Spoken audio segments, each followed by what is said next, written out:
გამარჯობა, თქვენ უყურებთ გადაცემას დღე მუზეუმში სალომე დადუნაშვილთან ერთად. დღეს გადაცემაში ნახავთ. საქართველოს, რომელიც 52 ჰექტარ მიწაზე დაეტია. ეთნოგრაფების მიერ ჩვენი ქვეყნის ყველა კუთხეში მოძიებული და ფაქიზად თბილისში გადმოტანილი სახლები. გაიგეთ, როგორ აყალიბებდა საქართველოს კუთხეებში ყოფა არქიტექტურას, რა წესჩვეულებებს და ტრადიციებს მისდევდნენ საქართველოს სხვადასხვა ეთნოგრაფიულ ზონებში. საქართველოს მრავალფეროვნებისა და მისი გამაერთიანებელი სულის შესახებ გადაცემის სტუმარი ეთნოგრაფი პროფესორი ელდარ ნადირაძე ისაუბრებს. როგორ უნდა ასახო ერთ სივრცეში საქართველოს სრულიად განსხვავებული რეგიონების ცხოვრება. ფაქიზად გადმოიტანა სოფლიდან არა მხოლოდ უძველესიო და არამედ მისი სულიც.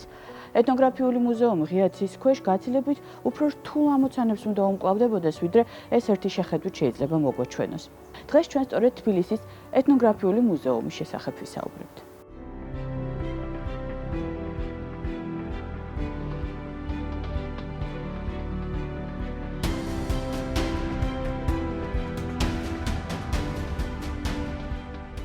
ეს მუზეუმი მართლაც რომ უნიკალურ საშუალებას გაძლევთ ერთ საათში ფეხით შემოიაროთ საქართველოს და არა მხოლოდ სივრცეში, არამედ დროშიც იმოგზაუროთ. აქ გადმოტანილი ქართული კუთხეების ყოფა დაწმენდილია დროის განმავლობაში დაგროვილი თანამედროვე ცხოვრებისთვის დამახასიათებელი ხმაურით, რომელიც მთელი მსოფლიოს სოფლებში ტრადიციულ ყოფას ნელ-ნელა ცვლის. ადამიანს არაფრით შეუძლია იცხოვროს ზუსტად ისე, როგორც საუკუნეების წინ. თუმცა მუზეუმის დანიშნულებაც სწორედ ის არის, რომ თავისებურ დროის კაფსულად იქცეს, რომელიც ჩვენთვის ნაცნობ და ძვირფას მოგონებებს ისტორიულად სწორ კონტექსტში შემოინახავს. ეს ჩვენი კულტურული მემკვიდრეობა, რითაც ჩვენ თავი მოგვაქვს როგორც ერს, როგორც ქვეყანას, ეს არის მსოფლიო ცივილიზაციის ნაწილი. ცხოვრების კულტურა არის ერთ-ერთი უდიდესი რამე ადამიანისათვის, ანუ საცხოვრისის მოწყობა. ეს იქმნებოდა საუკუნეების განმავლობაში, აი ამ შრომაში, აი ამ ძიებაში, ამ დაიხვეწა ქართველი კაცის გემოვნება და აი ეს მუზეუმი სწორედ ამ გემოვნების ერთ-ერთი უდიდეს გამოხატულებას წარმოადგენს. სამეგრელოდან, იმერეთიდან, კახეთიდან თუ საქართველოს სხვა კუთხეებიდან პირველი სახლები აქ 50 წლის წინ გადმოიტანეს. ეთნოგრაფიული მუზეუმი თბილისში კუსტბის ასახლებთან ღია ცის ქვეშ 1966 წელს გიორგი ჩიტაიას ინიციატივით დაარსდა. დღეს მუზეუმში 70-მდე ექსპონატ ნაგებობის ხილვა შეგიძლიათ. სახლები ვერტიკალური ზონალობის პრინციპით არის განლაგებული. ჩვენ შემოვდივართ საქართველოს ვათვალეთ ზღვის დონიდან ბარის საქართველოში, შემდეგ ავდივართ უკვე გარდამავალ ზოლში, იქ ვთქვათ ზემო იმერეთში და აჭარაში ვთქვათ და უფრო ზემოთ მთიან ზონაში. აქ ეთნოგრაფიულ მუზეუმში, ისევე როგორც საქართველოს სხვადასხვა კუთხეში, ხის ნაგებობებს ქვითკირის სახლები ენაცვლება. მკაცრი ზამთრისა და ცხელი ზაფხულის გამო აღმოსავლეთ საქართველოში სახლებს ქვითკირისგან აშენებდნენ, ხოლო სუბტროპიკულ დასავლეთ საქართველოში უპირატესობას ხეს ანიჭებდნენ. ხის გახლავთ სამეგრელოდან გადმოტანილი საჯალაბო სახლი, რომელიც აბაშის რაიონის სოფელ ონტოფოში მე-18-მე-19 საუკუნეების მიჯნაზე უნდა აეგოთ. ფაქტობრივად, აი ასეთ სახლში გრძელდებოდა ცხოვრება მთელი საუკუნეების მანძილზე, კოლხეთის დაბლობზე, ჩვენი ქართველი გლეხკაცი, მეგრელი გლეხკაცი, აი ასეთ სახლში ატარებდა დროს. სოფელ ონტოფოში დავით აიების მიერ აგებული ეს საჯალაბო სახლი ავთენტურია. ის საგულდაგულოდ დაშალეს, დანომბრეს და სამეგრელოდან თბილისში გადმოიტანეს. შემდგომ მუზეუმის ტერიტორიაზე ხელახლა ააწყვეს. სწორედ ამიტომ ამ სახლში შესვლისას გასაოცარი სიზუსტით ვხედავთ მე-18-მე-19 საუკუნეების ყოფის ამსახველ რეალობას. აი ამ ერთ სივრცეში ცხოვრობდა მთელი ოჯახი, იყრიდა თავს. თავისი განკუთვნილი ადგილი ჰქონდა ოჯახის უფროს, თავისი საუფროსოს კამით. აი ამ კერაზე ხდებოდა სწორედ იმ ტრადიციული და ასე ფართოდ გავრცელებული ღომის მოხარშვა. აი ადრე ღომისაგან მზადდებოდა, მცენარე ღომისაგან მზადდებოდა. საჯალაბო სახლში შემორჩენილია დავით აიების ოჯახის წმინდა ადგილი. კერა, რომელსაც იმ დროინდელ სამეგრელოში ყოფითთან ერთად საკრალური დანიშნულებაც ჰქონდა. ეს იყო წინაპართა პატივისცემა, წინაპართა სახელისადმი მოწიწების გამოვლენა და ამავე დროს აქ შემოყვანილი პატარძალი პირველად ამ კერას უნდა ზიარებოდა. ამ საჯალაბო სახლში ნახავთ საყოფაცხოვრებო ნივთებსაც, რომლებსაც მე-18-მე-19 და მე-20 საუკუნის დასაწყისში გლეხი მოიხმარდა. აქ არის მესაქონლეობის პროდუქტების გადამუშავებასთან დაკავშირებული თქვა ჭურჭელი, აქ არის ღვინის ჭურჭელი, წყლის ჭურჭელი, დიდი ხალამები, ანუ დერგები თქვა წნილის დასამჟავებლად და ყველის შესანახად და ასე შემდეგ. სახლის აშენების დროსაც რეალურად გამოიყენებოდა ის მასალა, რომელიც სოფლის გარშემო ახლომდებარე ტყეებში იყო, ძირითადად აგებდნენ ხოლმე წაბლის ხის მასალისაგან. იმ დროს სამეგრელოში საჯალაბო სახლებს დიდი ჩაშენებული ტახტებიც ჰქონდა.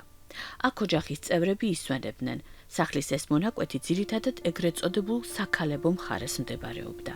სამეგრელოში ძირითადად ჩონგური იყო გავრცელებული მუსიკალური ინსტრუმენტებიდან და ლარჭემი, რომელიც ლერწმისაგან მზადდებოდა. აუცილებელი ატრიბუტი ოჯახში აკვანია. დროთა განმავლობაში სამეგრელოში საჯალაბო სახლი ოდა სახლმა შეცვალა. ოდა სახლში უკვე საცხოვრებელი ფართი სეგმენტირებულია, დაყოფილია. უკვე იგი დგას ხიმინჯებზე, ანუ ბოკონებზე და ფაქტობრივად ხდება ჰაერაცია, ნიავდება ხალხი და დასავლეთ საქართველოს ტენიანი კლიმატისათვის ეს აუცილებელი იყო თქო ჯანმრთელობისათვის და სასარგებლო. აივანი ჩნდება უკვე, ახლა უკვე შუაცესხმა გადაინაცვლა ბუხარში. ჩნდება უკვე ბუხარი, თითოეულ ოთახში გამოდის თითოეული თვალი და ერთი საკვამურით არის უკვე შემდგომ, ესე იგი ბოლის გასვლა ხდება ერთი საკვამურით. საჯალაბო სახლის მსგავსად ეს ოდა სახლიც აბაშის რაიონის სოფელ ონტოფოდან გადმოიტანეს. ამ სახლში ნადარეიშვილების ოჯახი ცხოვრობდა. ის იმდროინდელი მეგრული საცხოვრისის შესანიშნავი მაგალითია. სახლი ოჯახის ტრაგიკულ ისტორიასაც ინახავს, რომელიც საქართველოს დამოუკიდებლობის და გასაბჭოების წლებს მოიცავს. აქ მოსულ სტუმარს სახლში არამხოლოდ იმ პერიოდისთვის დამახასიათებელი ინტერიერი დახვდება. მუზეუმის თანამშრომლების დახმარებით ის 1921 წლის თებერვლის მოვლენების მოწმე ხდება. ეს ის პერიოდია, როდესაც საქართველოს ახლად გამოცხადებული დამოუკიდებლობა საფრთხეშია. ნადარეიშვილების სახლში თამარის და ნესტორის ტრაგიკული სიყვარულის ამბავს შეიტყობთ. თამარის მაზლი ბატა ნადარეიშვილი, რომელიც ბერად იყო აღკვეცილი, 1935 წელს შუა აზიაში გადაასახლეს. ამ ადამიანების ტრაგიკულ ცხოვრებაში აღბეჭდილი საქართველოს არანაკლებ მძიმე ისტორია. როგორ უნდა გამოფინო ადამიანის ყოველდღიური ცხოვრება, როგორ უნდა ასახო მისი ყოფა საუკუნეების მანძილზე, რომ ყალიბდებოდა ადათად. ამ ნივთებს ჯერ კიდევ ახსოვთ ადამიანების სითბო, რომლებიც მათ ფლობდნენ და იმისთვის, რომ ეს ადგილი არ გაცივდეს, აუცილებელია, რომ აქ ადამიანი საქმიანობდეს. ეს ჩვენი გახსნილი ხასიათი, გახსნილი ბუნება, სტუმართმოყვარეობის მიმართ განსაკუთრებული განცდა, ყველა ჩვენი კულტურული მიღწევა ეყარება სწორედ მიწათმოქმედებას. ჩვენ ვართ უძველესი სამხრეთ კავკასია გახლავთ ღვინისა და ხორბლის სამშობლო. ამდენად როცა ესეთი დიდი კულტურული მემკვიდრეობა გაქვს, აი ამასთან არის დაკავშირებული ჩვენი ბუნება და ჩვენი ხასიათი. ეს თამოწონება არ უნდა ემყარებოდეს ცარიელ ნიადაგს. თამოწონება უნდა ემყარებოდა შრომის შედეგს. აი შრომის შედეგია სწორედ ის, აი მე დავაყენე ღვინო, აი პური გამოვაცხე, მოდი რა მინახე, როგორია, შენ შემიფასე. შიდა ქართლის კასპის რაიონის სოფელ თელიანიდან ჩამოტანილი სახლი ტიპიურია სამხრეთ საქართველოსთვის. ერთო გვირგვინიან დარბაზულ ნაგებობას სულ ცოტა 3000 წლის ისტორია აქვს. თქვენ წარმოიდგინეთ, აი ამ დიდი გუთნის საშუალებით ხნავდნენ ანეულ მიწას ქართლში 8-9 უღელი ხარკამეთში ებმებოდა მასში. კათათვეში, ივლისის თვეში გაშლიდნენ ძნას, ჩაშლიდნენ ძნას და შემდეგ ატარებდნენ მის გარშემო კევს, ერთი უღელი ხარი იყო შემული მასში და ასე ილეწებოდა ხორბალი. ეგრეთ წოდებული დარბაზი დემეტრაშვილებს თელიანში მე-19 საუკუნის შუა ხანებში უნდა აეშენებინათ. გვირგვინიან გადახურვას რამდენიმე წახნაგი აქვს. 12 საფეხურიანი, 12 კუთხიანი და 16 კუთხიანი გადახურვით ფაქტობრივად დიდ საოცარ სისტემას წარმოადგენს, რომლიდანაც ძალიან ფაქტობრივად ეკლესიის გუმბათთან მივდივარ და აი ამიტომაც საეკლესიო არქიტექტურაში ძალიან ადვილად მოხდა ბაზილიკიდან გადასვლა გუმბათოვან არქიტექტურაზე, იმიტომ რომ ქართულ სინამდვილეში, ყოფით სინამდვილეში ფაქტობრივად გვირგვინი უკვე ყოფაში არსებობდა. გვირგვინული გადახურვა უნიკალურია იმ თვალსაზრისითაც, რომ კონსტრუქციულად იგი ფაქტობრივად აერთიანებს მიისწრაფის ზეთისაკენ და ამაში მას ეხმარება აი ეს დედაბოძები. აი ამ დედაბოძებზე დაყრდნობილია ჯერ ეგრეთ წოდებული ბალიშები, ანუ ბანდუშები. თლიანად შემდეგ მათზე დამყარებულია, აგებულია აი ეს გვირგვინი. და შემდეგ უკვე ბანიარი მოწყობილი. ზემოთ ერდო გახლავთ. ერდო, საიდანაც გადის კვამლი. ამ ერთის შეხედვით მარტივ, მაგრამ აშკარად ინჟინერული გენიის წყალობით შექმნილ არქიტექტურულ ფორმებს ფესვები საქართველოს ისტორიაში აქვს გადგმული. ქართულ კულტურაში, რომელიც თანაბრად საზრდოობდა აღმოსავლური და დასავლური სიბრძნით. აღმოსავლური კულტურიდან ჩვენ ცოტა გვაქვს მიღებული, თუნდაც იგივე ირანული კულტურიდან. ჩვენი დამსახურება სწორედ ის არის, რომ ჩვენ არ დავემორჩილეთ მთლიანად ამ კულტურას. ჩვენ ისტორიული არჩევანი იცით როდის გავაკეთეთ, როდესაც არტაზი და ფაიეტი დაუპირისპირდნენ ერთმანეთს, როდესაც ბიზანტიელებმა ჩვენი ისინი დახოცეს სტრატეგოსები. ფაიეტი უნდოდა რომ ესე იგი ირანული ორიენტაციას გაყოლოდა საქართველოს და ფარტას უნდოდა რომ გაყოლოდა ბიზანტიურ ორიენტაციას. ქართველი არ არის არც აღმოსავლელი, არ დასავლელი. ქართველი არის ქართველი. ორივე კულტურიდან სარგებლობდით, ორივე კულტურას ვიწოვდით და ამ სინთეზის პროდუქტი ვართ ჩვენ, როგორც ერი და როგორც ხალხი და როგორც ქვეყანა. კერა შიდა ქართლშიც წმინდა ადგილი იყო. აქ საქორწინო თუ დაკრძალვის რიტუალები იმართებოდა. კერას ოჯახი განსაკუთრებით უფრთხილდებოდა. ქართლის ოჯახებში ერთ-ერთი მთავარი ნივთი საუფროსო სკამი გახდათ. ერდო გვირგვინიანი დარბაზი ფაქტობრივად მიწაში იყო შედგმული, ასე რომ ნახევრად მიწურს წარმოადგენდა. კარების მხარე, შესასვლელი მხარე, როგორც წესი სამხრეთისაგენ იყო მიქცეული, რომ მზის სხივები უხვად შემოსულიყო. ქართლის მდინარეებში უხვად იყო თევზი, აგერ ერთ-ერთ კუთხეში სწორედ გოდორი არის წარმოდგენილი, რომელიც არის სწორედ თევზის დასაჭერი ფაცერი. ციმორი, ხრამული, მურწა, წვერა ოჯახის, ვთქვათ, მენიუშიც შედიოდა ხოლმე. ერდო გვირგვინიან დარბაზებში იყო როგორც მამაკაცების, ასევე ქალების სამყოფელი, სადაც სხვა ნივთების გვერდით ყოველთვის ნახავდით აკვანსა და საჩეჩელს. თითოეულ ოჯახს გარდა იმისა, რომ აუცილებლად უნდა ყოლოდა მხარები, ძროხები, რამდენიმე ცხვარი აუცილებლად ყავდა და შემდეგ აი მატყლისაგან ხდებოდა მისი დაჩეჩვა. ერდო გვირგვინიან დარბაზებში საგანგებოდ ჰქონდა ადგილი მიჩნეული სამზარეულოს ნივთებს. სხვათა შორის არის ტიკჭორა, ტიკი და რუმბი. ჩვეულებრივ ხბოს ან უფრო ციკნისა და უფრო თხის ტყავისაგან მზადდებოდა. შორმანძილზე გადასატანად რუმბები გამოიყენებოდა. ის უკვე ხარის ტყავისაგან იყო დამზადებული. ღვინის დაყენების პარალელურად ქართლში სასოფლო-სამეურნეო კულტურებიც მოჰყავდათ.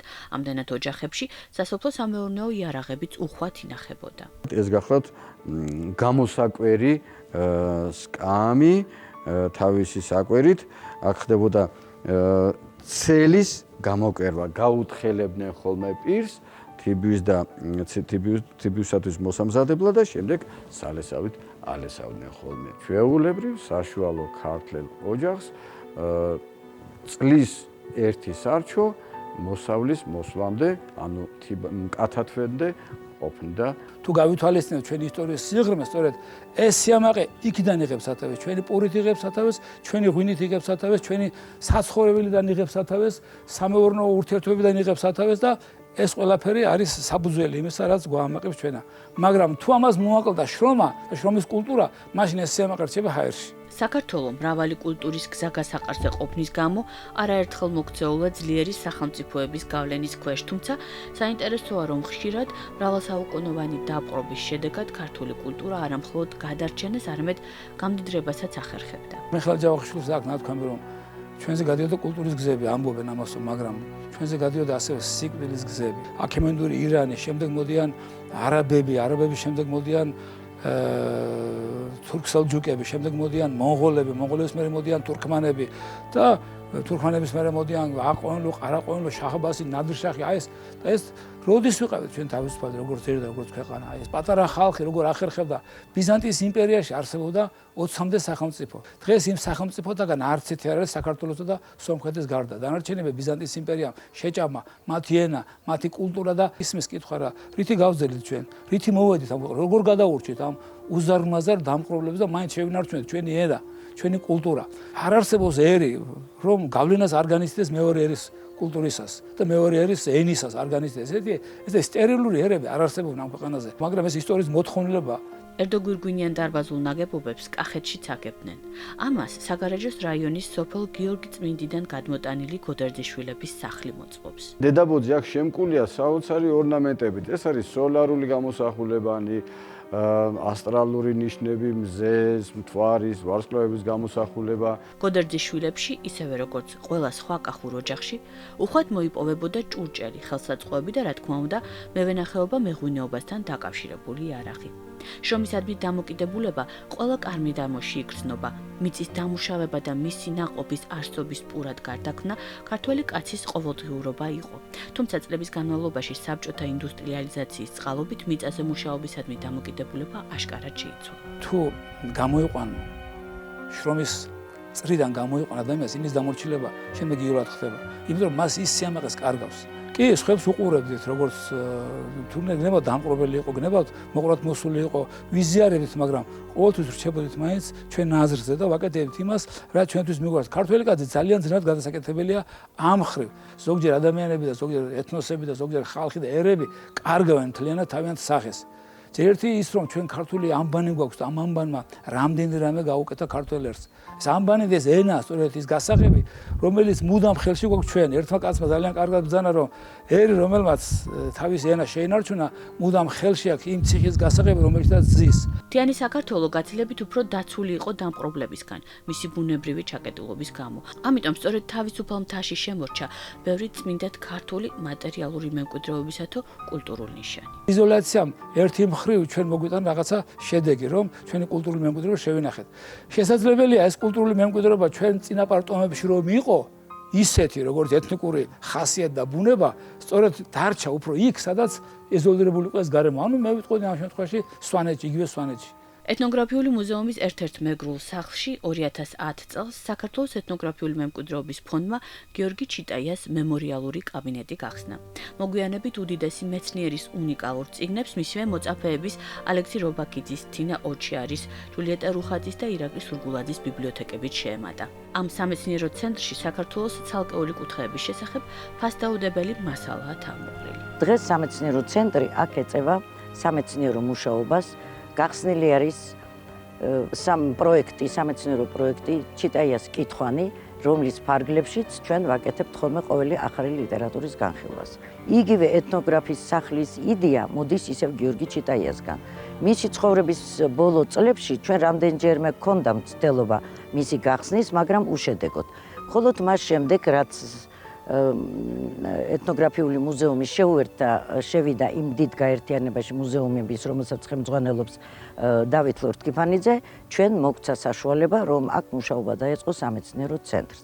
ცოტა ხნის წინ ეთნოგრაფიის სახლს რამდენიმე საინტერესო გამოცემა შეემატა. ქართული მატერიალური კულტურის ეთნოგრაფიული ლექსიკონი ეროვნულმა მუზეუმმა გამოსცა. ეს წიგნი, რომელიც უკვე ინგლისურ ენაზეც არსებობს, საქართველოს კულტურული მემკვიდრეობის უკეთ შესწავლაში არაერთ მკვლევარს დაეხმარება. 2017 წელს დაბეჭდილი ნაშრომები არის სწორედ იმ ანდერძის შესრულება, რომელიც თვითონ ბატონ გიორგიმ დაუტოვა თავის სკოლას. მუზეუმის არქეოლოგიურ ზონაში ნახავთ ბაზილიკური ტიპის ეკლესიას, რომელიც თიანეთიდან გადმოიტანეს. მეხუთე-მერვე საუკუნეებით დათარიღებული ტაძარი სიონის წყალსაცავის მშენებლობის დროს წყლის ქვეშ უნდა მოქცეულიყო. ის დააშალეს, დაანომრეს და შეინახეს. ეთნოგრაფიული მუზეუმის დაარსების შემდეგ კი აქ მიუჩინეს ადგილი. აქვე ნახავთ გელლას. ამ უზარმაზარი ქვის საშუალებით ხდიდან ზეთს სელისგან სამხრეთ საქართველოში. ეს ორი უნიკალური ქვა თამარ მეფისა და დავით ულუს სახელებს უკავშირდება. მუზეუმის ერთ-ერთი უძველესი ექსპონატია დოლმენი. ეს მეგალითური ნაგებობა შუა ბრინჯაოს ხანის საძვალეა. იგი აფხაზეთიდან ეშერადან არის გადმოტანილი. აღსანიშნავია, რომ დოლმენები უხვად სწორედ საქართველოს ჩრდილო-დასავლეთშია შემონახული. ადამიანების სიცოცხლე სიკვდილით სრულდება. ამიტომაც არაა გასაკვირი, რომ ეთნოგრაფიულ მუზეუმშიც არსებობს ნეკროპოლი, სადაც საქართველოს სხვადასხვა კუთხისთვის დამახასიათებელი საფლავის ქვებია ამოყრილი. ქვას გამორჩეულად კარგად ქვემო ქართლსა და ჯავახეთში ამუშავებდნენ. მუზეუმში წარმოდგენილია როგორც ჩვეულებრივი ბრტყელი საფლავის ქვები, ასევე მე-14 და მე-16 საუკუნეებით დათარიღებული ზოომორფული გამოსახულებები. საფლავებს ხშირად ცხენის, ვერძის, ცხვრის, ქვის გამოსახულებებით ამკობდნენ. საქართველოში ამის საკმაოდ დიდი ტრადიცია არსებობდა. ასე გამოხატავდნენ პატივიცემას გარდაცვლილისადმი. ამავე დროს საფლავის ეს ქვები დაკრძალული ადამიანის პროფესიაზეც მიანიშნებდა. მაგალითად, ცხენის საფლავის ქვაც, გამოკვეთილი ცხენი თავისი სხვადასხვა ატრიბუტებით მიუთითებს, რომ იგი მხედარი იყო. ცხვარი ძალიან ხშირად ფიგურირებს. ცხვარი ძირითადად იმ რეგიონებიდან არის საფლავის ქვები, ცხვრის საფლავის ქვები, ზოომორფული საფლავის ქვა, სადაც ძირითადად მეცხვარეობა, მესაქონლეობა იყო განვითარებული. აგერ გვაქვს ჩვენ ძალიან საინტერესო საფლავის ქვები, განვითარებული შუა საუკუნეების პერიოდის, შესაძლებელია მე-11, მე-12, მე-13 საუკუნეებისა, სადაც მოცემულია ვთქვათ, მაგალითად, ერთ-ერთ საფლავის ქვაზე არის მარცხენა მკლავი, მშვილდი, სატევარი, მახვილი, ანუ ეს მიგვითითებს, რომ ფაქტიურად აქ განისვენებს მეომარი. მაგრამ შემდეგ საფლავის ქვა უკვე აშკარად მიგვანიშნებს, რომ ეს პიროვნება მშვიდობიან ცხოვრებას ეწეოდა, ეს იყო მეურნე კაცი, ურემია გამოსახული, მთელ აი ამ სიმწყეზე ურემია გამოსახული, ჩვეულებრივი ქართული ურემი, ორბორბლიანი, თავისი გოგორებითა და თავისი ურმის პერანგით. ძალიან საინტერესოა აი ეს ცხვრის გამოსახულება, რომელიც ალბათ საეკლესიო პიროვნებას ეკუთვნოდა, ცხვარი თავისთავად შესაწირცხოველად ითვლება და მასზე აგერ წარმოდგენილი არის ეკლესიის მოდელი, რაც იმაზე მიუთითებს, რომ ალბათ იგი სასულიერო პირის საფლავის ქვას წარმოადგენს და კიდევ ერთი საბოლოოდ ვიტყვი, რომ ეს გახლავთ ბალიჭის სარკოფაგი, დაახლოებით მე-7-მე-8 საუკუნეებს განეკუთვნება, ქვემო ქართლში შემთხვევით არის აღმოჩენილი და მნიშვნელოვანია იმით, რომ მასზე დატანილი წარწერა ერთ-ერთი უძველესი ასომთავრული, ვთქვათ, წარწერის ნიმუშია საქართველოში. წაკითხულია იგი იესეს სული შეაცხონე ქრისტე. ეთნოგრაფიული მუზეუმი უნიკალური საშუალებაა გაეცნოთ საქართველოს, რომელიც მართლაც რომ უთვალავი ფერით გადაიშლება თქვენს წინაშე. როგორც ფინელი გაიცნებს, ისე გაიცნებს ესპანელი, ან იტალიელი. ესე იგი, მე ამით იმის თქმა ვსურს, რომ გარემოება, ბუნება ადამიანს აყალიბებს, თავის თავს არგებს. ბუნება ადამიანს აყალიბებს, ბუნება გარემოება აყალიბებს. ახლა სვანეთის მკაცრი ბუნება, სვანეთის მის კოშკები, მისი თოვლი 7-8 თვე, რომელიც არის იქ, არა, ადამიანს ისე ვერ გააცნებს, როგორც გააცნებს მაგალითად იმერლს, რომელსაც ესე იგი მზე ახურია თავზე, ესე იგი 9 თვე და უფრო სხვანაირ გარემოშია. ამდენად ეს ბუნებრივი გარემო ადამიანის ხასიათზე, ადამიანის შინაგან მეზედაც აისახება, მაგრამ ეს ვერ ცulis ზოგადად ქართველი ეთნოსის ტიპს, იმიტომ რომ ჩვენ ვართ ერთი ეთნიკური წარმოშობის ხალხი. სვანი გიგნება, უთეს იქნება, მეგრელი იქნება, იმერელი იქნება და ეს ისეთი ძლიერი საფუძვლებია, რომ ამ საფუძვლების დანგრევა და ნიველირება არ შეიძლება. ჩვენ მაინც ერთი ხალხი ვართ, ერთნაირ როგორც ერთ ოჯახში დედმამიშვილები ყველანი ერთმანეთს არ გვანან. არ გვანან, იმიტომ რომ არ გვანან, ღმერთმა ესე დააწესა. ღმერთს არ უყვარს ერთფეროვნება, ღმერთს უყვარს მრავალფეროვნება და ვინც ამ მრავალფეროვნების წინააღმდეგ ილაშქრებს და ის ვერ მიაღწევს ამ მიზანს, იმიტომ რომ ადამიანის აი მოთხოვნილება იმას უყურებს მრავალფეროვნებას და თავადაც იყოს მრავალფეროვანი. ქალაქის მკვიდრთ გაზაფხულზე გამოღვიძებულ ბუნებასთან სიახლოვის მონატრება იპყრობს. პასტორალური სივრცეების ნოსტალგია ეთნოგრაფიულ მუზეუმში ერთი ვიზიტით იკურნება. მე დღეს ამით გემშვიდობებით. მომავალ შეხვედრამდე და დიდი მადლობა რომ გაატარეთ ეს დღე მუზეუმში ჩვენთან ერთად.